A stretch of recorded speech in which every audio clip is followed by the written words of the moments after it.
Hello everybody and welcome back. I am KRX. We're going to be doing a timeline and final thoughts for a recently completed Europa Universalis 4 campaign that we did on the Twitch channel with the newest Origins DLC. We were playing as Mutapa. So Mutapa is one of the countries that got a new mission tree and some new events and things like that. Although I think the mission tree for Mutapa is a little bit more humble than Kilwa's or Ethiopia or Mali's or Songhai's. But it was still a pretty good mission tree. It wasn't massive, but it had a lot of interesting things on it, and we worked through most of it. Now, of course, as Mutapa, you start with some gold provinces, which is really nice. You start with a vassal, Boutois is a vassal, and they have a gold province as well. There's gold down here, but this is a subject of Kilwa. Kilwa has gold as well, so there's a lot of gold in this area, which is kind of cool. And Mutapa actually starts with a national tradition idea that reduces a yearly gold inflation by 0.1. It's just as a base, so that actually kind of helps like maintain the inflation. So Mutapa is actually pretty cool.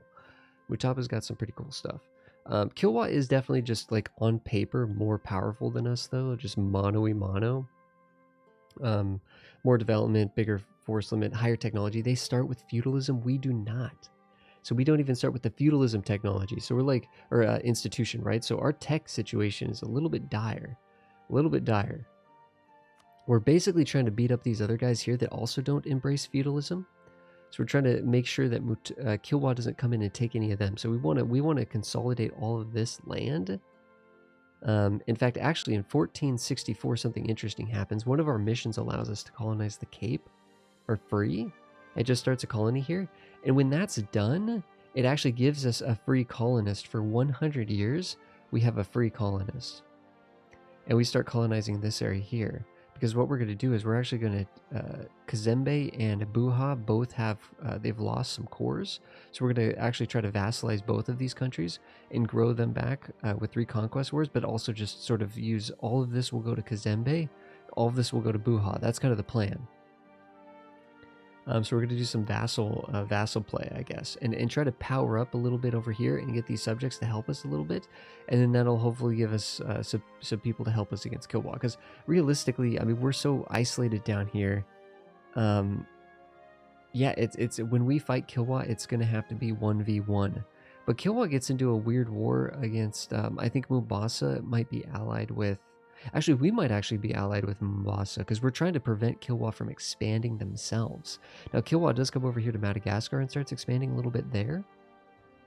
But I believe we had the ally with Mombasa just to try to prevent Kilwa from advancing, essentially.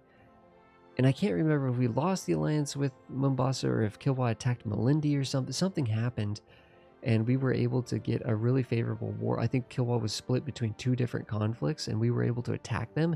And we ended up taking a huge chunk of their land, including one of their gold provinces here, and just cutting them down to size. They still have their capital, which is Gold Province, and a monument, a special monument province. But for the most part, they've been completely crippled at this point, right? They're even going to have some rebel issues over here. When we ultimately come in and attack Kilwa again, it'll be easy peasy. Easy peasy. I think we ditch Mombasa so that we don't have to mess with them anymore. They're not going to be useful to us, and they get eaten up by Malindi a little bit.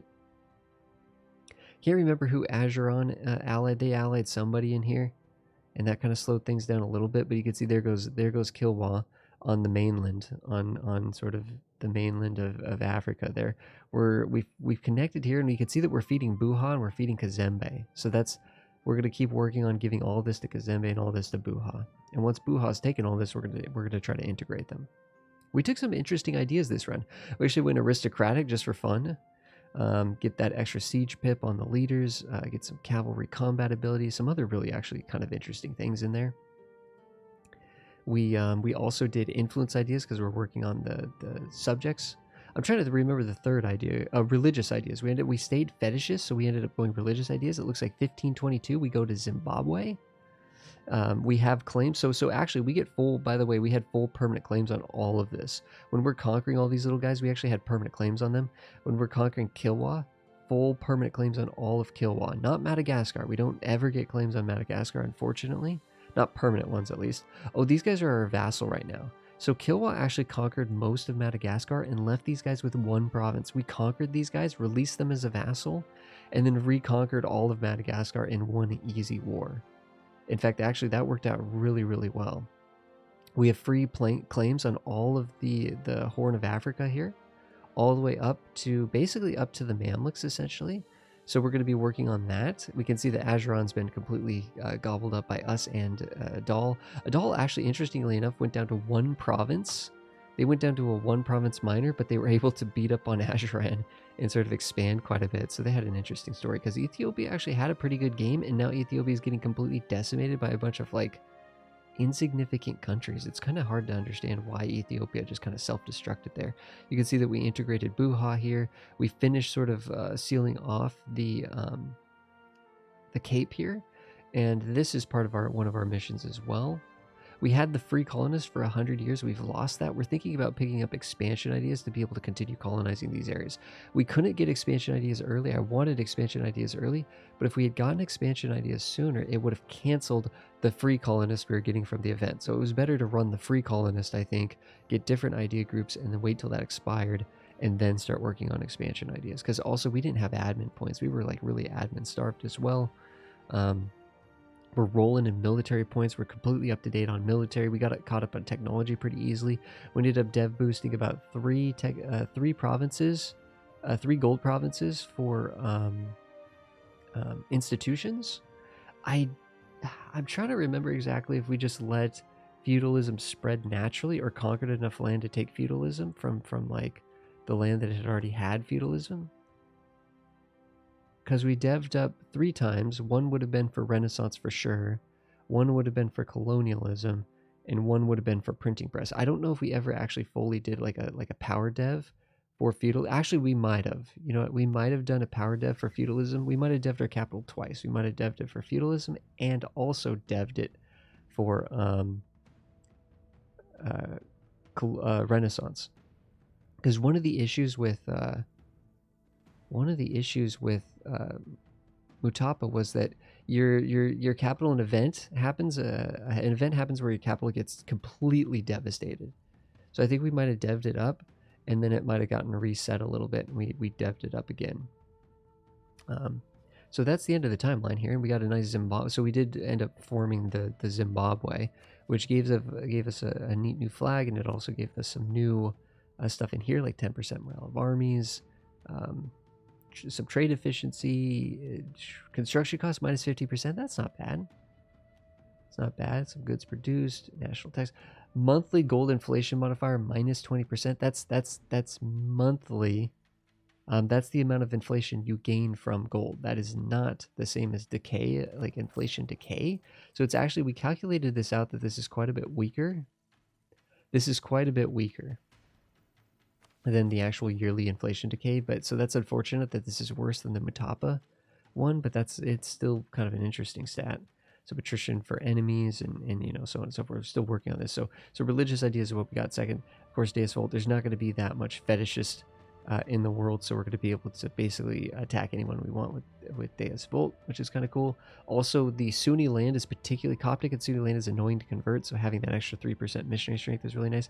And having the devoutness here, to be able to get the extra 2 tolerance to true faith. Our tolerance to the true faith is pretty high, I believe. Yeah, it's 8. So that's factoring into our national unrest, right? What is our national unrest is minus 9%. Like the unrest in our country is like negative like 7,000, like minus 11%. We could raise it, we could lower autonomy in these places, and it would still be underwater for unrest, which is crazy. So we have just tons of, and this is even with a plus 6% from a special event. Wait a second, what do we have here? Minus 20% national and minus 20% local unrest here. That is insane. That is insane. So that just means that honestly, we conquer land if we can convert it to fetishist really quickly. There's basically no unrest, and in fact, a lot of the land that we conquer doesn't even rise up, which is really cool. And if it does, it only rises up once, right? So rebellion is really not a big issue for us. Our country's so stable. Economically, we're making 40 ducats a month from gold alone. Right now, we're paying off some corruption that we got from an event. So that's why our situation here is not looking so great. But for the most part, We are making just buckets of ducats. We are actually the greatest power in the world in 1578. Ottomans do have more development than us, but they're one institution behind. However, we're only getting half credit for Kazembe right now. So Kazembe here is a 270 development area, including all this Congo land, right? And they are, so 135, that's half of the subjects development. So subjects, that'll give us an extra 135 towards this metric when we integrate them, which will put us above the 1231 that the Ottomans have. So we are the #1 great power in the world. That is not going to change especially once we integrate. We're at 71% on the Kazembe integration. And we are using influence ideas to make that a little bit cheaper and more efficient stuff, which is kind of nice. Our power projection, we actually dishonored. I think we were allied with the Mamluks, but we ditched them because the Ottomans attacked, and that reduced our power projection. But otherwise, we're actually at an equilibrium of 52 power projection, just as a baseline. So that means we're getting that extra bonus monarchy when we don't do something silly like dishonor calls. Part of that is because we've actually done 3 of the age bonuses, though, admittedly. However, one of the coolest things with Mutapa is if you can complete the Great Power of Africa down here, which we almost have completed. All we have to do is we have to finish colonizing this area down here. So we have to finish colonizing this area. And then we have to be, no Western country is ahead in any technology compared to Zimbabwe. Well, I'll show you why that's a little bit of a problem. It's not a problem, but it's just something we haven't done yet. We are technologically, we're 5 years ahead on military tech, and we could easily get this admin tech probably, right? We have all the institutions. It's a -5 here. We just got to wait for the points to come in. So we're doing fine here. But our diplotech is a little bit behind. So our diplotech is quite a bit behind, but it'll make it really easy to catch up. It's just that we've been having our leadership, I think, has been quite poor when it comes to diplo points. And also we've been working on influence ideas, of course, which has been a drain on that. So we've kind of let that slip intentionally. So as long as we catch up with technology, which is an inevitability, we will do that. We're cooking right now. Although the power projection hit doesn't help with that. Anyways, once we catch up on technology, we can hit this button. And then once we finish colonizing all this, we can hit this button. Unfortunately, we need to get colonists for that. So we'll have to do, well, we're about to get admin tech 4. So that'll give us a new idea group. It'll probably be expansion ideas, so we can get this colonist and finish that out real quick.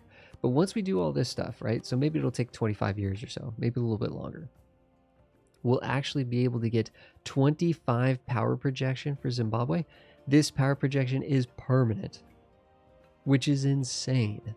I mean, obviously, we've already got to the point where we basically have a permanent power projection of about 50. However, because we have that first great power plus 25, an extra 25 would just seal it. You know what I mean? Like, just to be able to idle at like 65 power projection as an idle, despite even like regardless of age bonus completion, is super cool. So that's a really cool thing.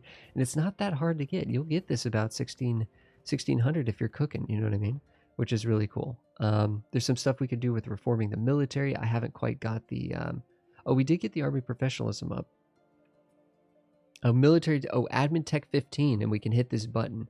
So it'll be interesting to see what that results in. Of course, this campaign has kind of come to a close because for the most part, we're just so insanely powerful. These missions are pretty cool. One of the negative things with Mutapa, as I mentioned, is that your capital, which is a gold province, gets devastated through like an event or a mission or something like that. It gets like reset down to like 3 development. So this gets absolutely devastated, and then you have to rebuild it back up. We do have this monument here, and then there is a monument in Kilwa. Unfortunately, this monument requires Muslim faith, which is kind of annoying. So a lot of the monuments that have been added do require specific religions and stuff, and are not fetishist necessarily. There are some fetishist stuff over here we can get, and some generic stuff in here I believe we can get. But yeah, a lot of the stuff that we're kind of coming up on, even in here, kind of requires either Coptic or Sunni or something like that. But for the most part, there's really no one that can challenge us. I mean, even the Mamluks, now that they've been beaten up by the Ottomans, would be not a challenge. We could easily conquer all of this land. We don't have any more permanent claims, though, except for, I guess we have this one on the Mamluks. But we have ran out of permanent claims. There's no more. The only permanent claims you get is for this area here and then the coast. than the coast. You don't get permanent claims over Ethiopia or the Mamluks or anything like that, or permanent claims over these areas. That's why we're using vassals to take these. And we don't get any kind of missions to go into West Africa, which is kind of unfortunate. Whereas I believe that, you know, again, some of these other countries like Kilwa has missions to go to like India and stuff like that, which is crazy. Into like Southeast Asia and such, you know, Indonesia. Songhai has a much bigger mission tree, so some of these countries have bigger mission trees than Mutapa. But either way, Mutapa has been pretty fun. And again, Mutapa is kind of interesting because they're the second most powerful country in this region, but Kilwa is definitely a more advantageous position than Mutapa, for sure. If you're playing Kilwa as a player, you will roll over Mutapa very easily, just with the technology advantage and just the base development base advantage. So it was a little bit of a... But once we took care of Kilwa, there was nobody that could challenge us. Nobody that could challenge us, especially once we got sort of stabilized on technology and stuff like that, institutions. But, you know, it was a fun run. It was a really, really fun run. I'm trying to think what else. So we stayed fetishist. Our tolerance to the true faith is insane. Our missionary conversion is insane. We're making a crazy amount of gold from provinces. And our economy is actually really humming. It would be, imagine if we weren't paying 44 ducats a month, rooting out corruption, right? Oh, we're collecting trade in... Collecting trade, we have 100% control in Zanzibar. We're trying to build up more influence over the Gulf of Aden, and we could, of course, start looking elsewhere. We could look to India and stuff like that and start getting just an insane amount of money, right? We could do that. We also are kind of waiting until we integrate. You can see that we're actually not really pulling all this money here because our subject... So the Congo really should be coming down this way. But because our subject right now is doing some annoying stuff, we're not getting a lot of that money here. So once we integrate Kazembe, I'm thinking we're going to make a lot more money here. We also have a little bit of an issue with not having enough merchants. So we just need more merchants to be able to pull more. So we have a lot of potential to increase our money from trade still. Our trade income's not that good, considering like the geopolitical geography of our nation and stuff. It could be much, much higher. And it will be over the next 50 to 100 years, our trade income would go way up. But yeah, for the most part, actually, we're doing everything's humming. One of the reasons why we stopped playing this run, everything is just moving just perfectly.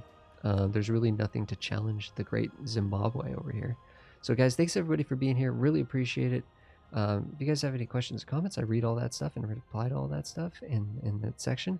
Of course, there's a playlist down below that you guys could check out other timeline and final thoughts for other completed campaigns that we've done on the channel, if you're interested. But thanks everybody for being here and hanging out while we went over our Mutapa to Zimbabwe run with the Origins DLC for Europa Universalis. Thank you everybody. See you guys in the next one.